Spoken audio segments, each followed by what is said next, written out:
Hi, welcome to the video. Today we're going to take a look at growth, and we're going to take a look at growth importantly with two models. One is one you know quite well, but we're going to emphasize some subtle distinctions, the PPF and the PPC, and the other one is the LRAS model.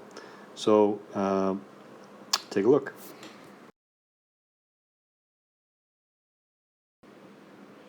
Before you watch this video, we suggest you take a look at the terminology. I've uploaded it in Quizlet. And there are some terms you should definitely know before you go forward. One of the reasons economics gets a bad name, or maybe a deserved name, is because of terms like these three: physical capital, human capital, and natural capital. Instead of saying machinery and well-trained humans and natural resources, we give them slightly more uptight names. You should know these three.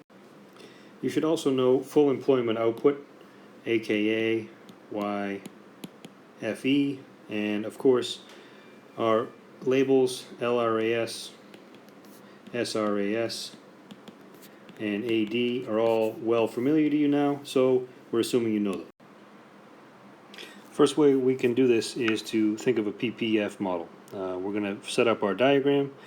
We'll take our simple frame and we'll add capital goods and consumer goods. Consumer goods are things you would eat or drink or use for a brief amount of time. Capital goods are goods that are going to be used to produce other types of goods. Remembering that PPF is production possibilities frontier, PPC is production possibilities curve, both meaning similar things.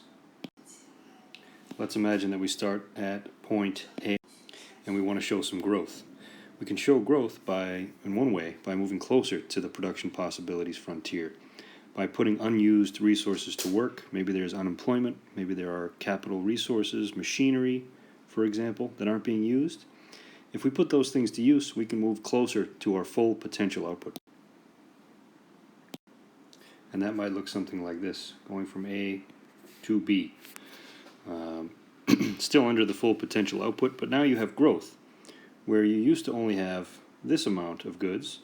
Now you have an increase in the output of both goods. So there's growth in the economy. You're still not at your full potential output, but that is one way to show growth, when you have underutilized resources in an economy. This second use of the PPF model is distinct from the first one, so please take notice of the subtle differences. This will often come up on paper 2 as a question. So this one is going to show an increase in either the quality or the quantity of the factors of production. So here we're not talking about using underused resources, we're talking about adding new resources to the economy. When you do that, you get growth, and we'll see that the PPF boundary will actually change. We're setting up the diagram in the same way with capital goods and consumer goods, drawing our PPF, PPC boundary. And if we pick a point like point A on the diagram and we say we are going to increase the production of capital goods from point A to point B, if we do that, we'll end up with more machinery, more productive resources, and our economy will be able to produce more in the future. Think of any major industrialized economy that has grown by adding resources and factories, etc. By doing that, in the future you'll be able to consume at point C. Point C is going to represent a point that before you could not consume at. And it's going to be an expansion of the economy. So this is a way to show growth by expanding the PPC or the PPF through an increase in either the quality or the quantity of factors of production, or both. This is distinct from the first one, please notice. So now we're on to showing a little bit of a more sophisticated model, and using the Neoclassical LRAS, SRAS, AD diagram, we're going to show growth and a rise in price level. So we'll set up our diagram, and we'll think about what it's going to take to show a growth and a rise in price level. And we're going to have some specific reasons behind this one. So we're setting up our diagram. We're going to label full employment output. We're going to label the long run aggregate supply curve. We're going to build this model as we know how to do. We're adding in the AD curve, and then next I've added in the SRAS curve. I'll label these, and then we'll use these to manipulate our first example of this model to show growth and an increase in an increase in real GDP, but also a rise in price level. So because of a population increase, let's say, we have more people. So LRAS will shift to the right. Why? More people can produce more output. More people can work in factories and grow more vegetables and do more service work. As there are more people, we're also going to find that aggregate demand shifts to the right. There are now more people consuming more goods. So our AD shifts to the right.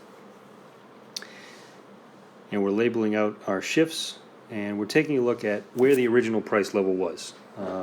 When we started, we were at YFE and PL, and now, because we've had an expansion, but we've also had a rise in AD, we're now at YFE1 and price level 1. So there's been a rise in the price level, but there's also been an expansion of real output. That was caused by population growth. More workers are able to produce more goods. LRAS shifts to the right. More people are going to buy more of everything.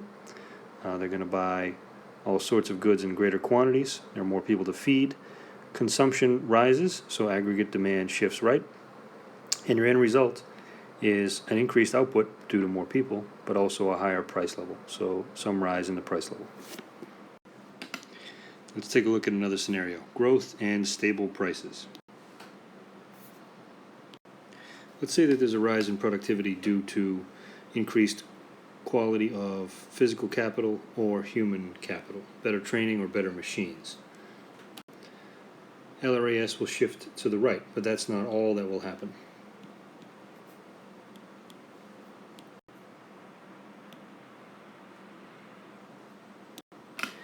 SRAS will also shift to the right. If you have a rise in productivity, labor will be relatively cheaper, therefore lowering the relative cost of the factor of production. So you could say also that SRAS will shift to the right. So this increases LRAS and also shifts SRAS to the right. So stage 2 of this model, LRAS and SRAS both shift to the right because of that increase in output. YFE shifts to YFE1. So finally, if your productivity goes up, your wage should also rise. So your income should rise because your productivity has gone up. You're making 2 cars in the same time you used to be able to make 1 car. Your labor has gotten relatively cheaper, but you're also producing more, so you should be able to ask for a raise. That raise will result in higher consumer spending, which will result in an increase in aggregate demand, and will bring us to, if incomes rise, AD should also increase. AD should shift from AD to AD1. And that should bring us to a new equilibrium output of YFE1, which is an increase over the original YFE. And the price level has stayed constant the entire time. So this rise in productivity causes SRAS and LRAS to shift to the right. It's now cheaper and you can do more things. Because you're more productive at work, your income rises. Because your income rises, aggregate demand increases. Again, we've shown that here. And overall, we end up right here at an increased output at the same exact price level. The last model we'll take a look at today is when you have growth and a fall in the average price level. So what can start this off is an increase in any of the quality or the quantity of the factors of production, anything that will shift the LRAS and SRAS to the right. Let's say in this example, it is due to an increase in education levels, an increase in human capital. If everyone in your economy is better educated, that will mean that your total output, your ability to do things and make things and create goods and services should increase in the long run. So we would shift YFE to YFE1. We could also say that because the quality, in this case the quality of education has increased, the relative price of labor has fallen as productivity has increased. So we would say SRAS would shift from SRAS to SRAS1, as shown here. So if that happens, we are at a new equilibrium point, And let's make a further assumption. And that further assumption is going to be because of deflationary expectations, consumers don't increase their buying at all. They continue to wait for a continued fall in prices. So what's happened so far is we started originally at price level.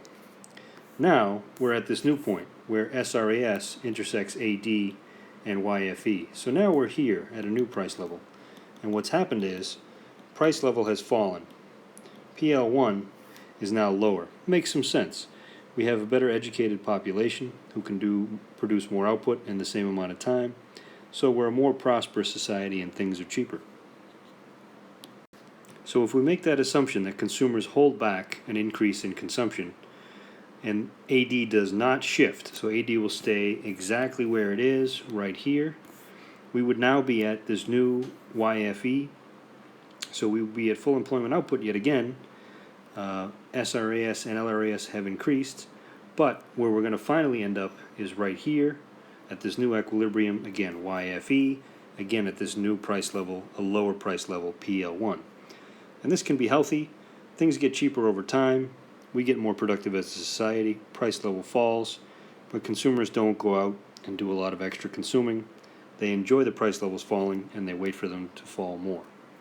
We call this benign deflation. Benign deflation because price level has fallen, but it's not a damaging deflation. In fact, society, you could argue, is better off. Today we've taken a brief look at growth, and we've tried to put that into your head in order to make things a little bit easier for you, and we're going to call it a day. Please see me if you have any questions. Please leave a comment if something was or was not clear. Bye-bye.